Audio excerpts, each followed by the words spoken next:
presented by Bidesi Lal Entertainment.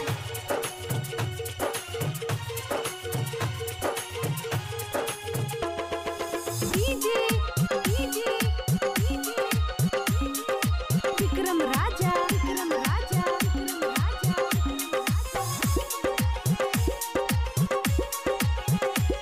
PN recording studio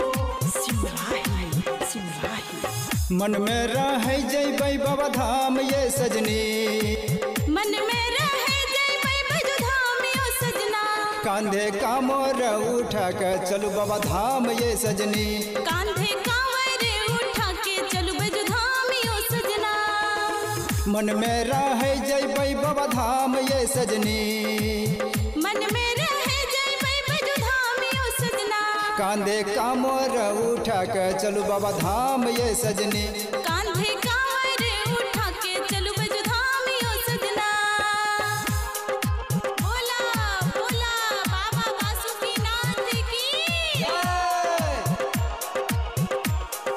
DJ Vikram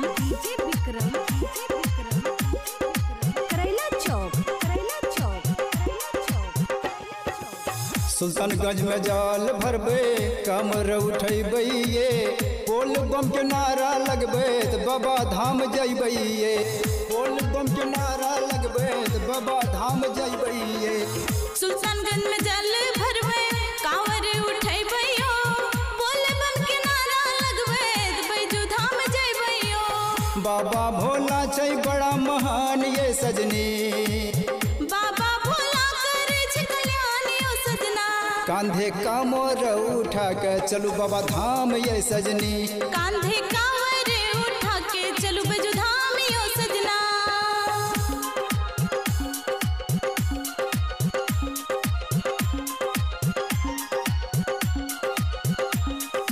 DJ Vikram राजा करैला चौक बाबा बैजू धाम जइबै मन से करबै ध्यान यो, बाबा बैजू से सजना मांगबै संतान यो, बाबा बैजू से सजना मांगबै संतान यो,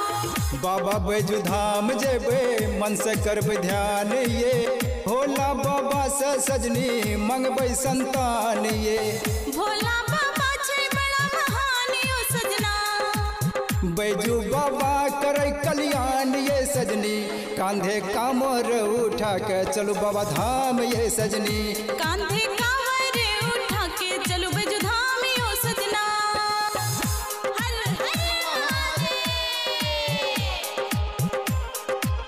PN रिकॉर्डिंग स्टूडियो सिमराही।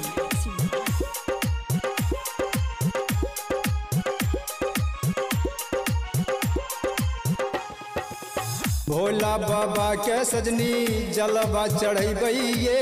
मन के बात सजनी बाबा के सुनैबै ये, मन के बात सजनी बाबा के सुनैबै ये, भोला बाबा के सजना जलवा चढ़ैबै यो,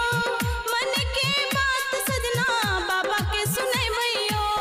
बाबा भोला छै बड़ा महान ये सजनी, बैजू बाबा छै बड़ा महान यो सजना, कांधे कामोर उठा के चलू बाबा धाम ये सजनी, कांधे कांवर